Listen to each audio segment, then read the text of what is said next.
दोस्तों, आज हम आपको सुनाने जा रहे हैं एक ऐसे बाघ की असली कहानी जिसे एशिया का सबसे बड़ा बाघ कहा गया। नाम है वागडोह। एक ऐसा बाघ जिसने टाडोबा के जंगलों पर राज किया, जिसकी दहाड़ से पूरा जंगल कांप उठता था और जिसकी कहानी सुनकर आज भी रोमांच खड़ा हो जाता है। वर्ष 2009 महाराष्ट्र के चंद्रपुर जिले में स्थित टाडोबा अंधारी टाइगर रिजर्व। यहाँ के मोहरली रेंज में एक जलाशय है, वागडोह वाटर होल। यहीं पहली बार इस विशाल नर बाघ को देखा गया। यहीं से उसका नाम पड़ा वागडोह। वैज्ञानिक पहचान के तौर पर उसका टैग था T33, कई जगह T38 भी लिखा गया है। वागडोह कोई आम बाघ नहीं था। उसका वजन अनुमानित तौर पर 400 किलो से ज्यादा था, यानी जितना एक नॉर्मल घोड़े का होता है।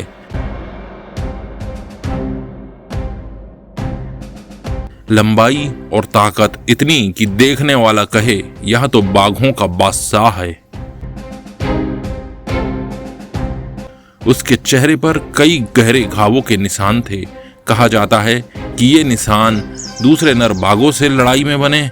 कुछ लोग कहते हैं कि यह इंडियन बाइसन के सींग से उसके चेहरे पर निशान बना था। इसी वजह से उसे लोग स्कारफेस भी बुलाने लगे।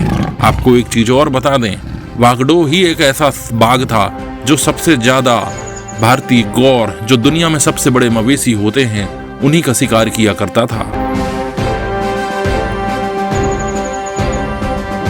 वागडोह ने टाडोबा के जंगलों में अपना साम्राज्य 2010 के आसपास जमा लिया। उस वक्त इस इलाके पर एक और बहुत बड़ा बाघ राज करता था, एड़ा अन्ना। दोनों के बीच भयंकर संघर्ष हुआ और आखिरकार वागडोह विजयी हुआ। यही वह मोड़ था जब उसने टाडोबा को अपनी राजधानी बना लिया। जंगल में वागडोह की मुलाकात हुई माधुरी बागिन से। माधुरी पहले एड़ा अन्ना के साथ थी और उसके कुछ शावक थे, लेकिन जंगल का नियम कठोर होता है। वागडोह ने उनके बच्चों को मार दिया और फिर माधुरी के साथ जोड़ा बना लिया। 2011 में माधुरी ने वागडोह से 4 शावकों को जन्म दिया। ये शावक पूरे जंगल में मशहूर हुए, जिन्हें कहा जाता है टेलिया सिस्टर्स। सोनम, लारा, गीता, मोना। इन्हीं 4 बहनों ने बाद में टाडोबा के अलग अलग हिस्सों पर राज किया और वागडोह का वंश आगे फैलाया। कहा जाता है कि वागडोह के वंशजों की संख्या 35 से 40 शावकों तक पहुंची, यानी टाडोबा के हर कोने में कहीं न कहीं उसका खून बह रहा है। इसी वजह से उसे लोग प्यार से बिग डैडी भी कहने लगे। समय बीतता गया।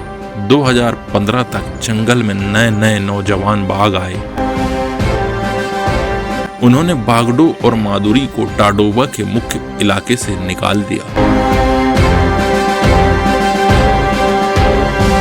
इसके बाद वागडोह को रहना पड़ा बफर जोन में, लेकिन उसकी उम्र बढ़ रही थी। शिकार करना कठिन होता गया। कई बार वह पास के गांवों में जाकर मवेशियों का शिकार करने लगा। कभी कभी उसकी मुठभेड़ इंसानों से भी हुई।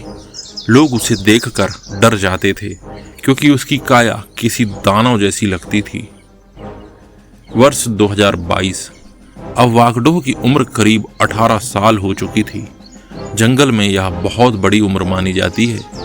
21 मई 2022 को चंद्रपुर जिले में एक 65 वर्षीय चरवाहा रहस्यमयी तरीके से जंगल में मृत मिला। कुछ ने शक किया कि यह हमला वागडोह ने किया होगा, लेकिन वन विभाग ने साफ कहा उसकी हालत इतनी बिगड़ चुकी थी कि वह बड़े शिकार करने लायक नहीं रहा। कुछ ही दिन बाद उसकी लाश सिनाला फॉरेस्ट जोन में जो टाडोबा का बफर एरिया है वहां पर मिली। जांच में पाया गया कि उसकी मौत का कारण था बुढ़ापा और कमजोरी। वागडोव की मृत्यु के साथ टाडोबा का एक युग समाप्त हो गया, लेकिन उसका वंश आज भी जिंदा है। टेलिया सिस्टर्स और उनके बच्चे आज भी टाडोबा के जंगलों में घूमते हैं। लोग आज भी कहते हैं वागडोव सिर्फ एक बाघ नहीं था, वह जंगल का सम्राट था। वागडोव की कहानी हमें यह सिखाती है कि जंगल का जीवन कठोर होता है। हर बाघ का समय आता है और चला जाता है, लेकिन जब तक वह जिंदा रहता है अपनी ताकत, साहस और संतानों से जंगल को बदल देता है। वागडोव ने यह साबित कर दिया कि जंगल का असली राजा शेर नहीं बल्कि बाघ होता है। दोस्तों, यह थी वागडोव की पूरी असली कहानी, एशिया के सबसे बड़े बाघ की गाथा। अगर आप टाडोबा के जंगल जाएं तो याद रखिए, इन जंगलों की धरती पर कभी एक सम्राट बाघ चला करता था जिसका नाम था वागडोव।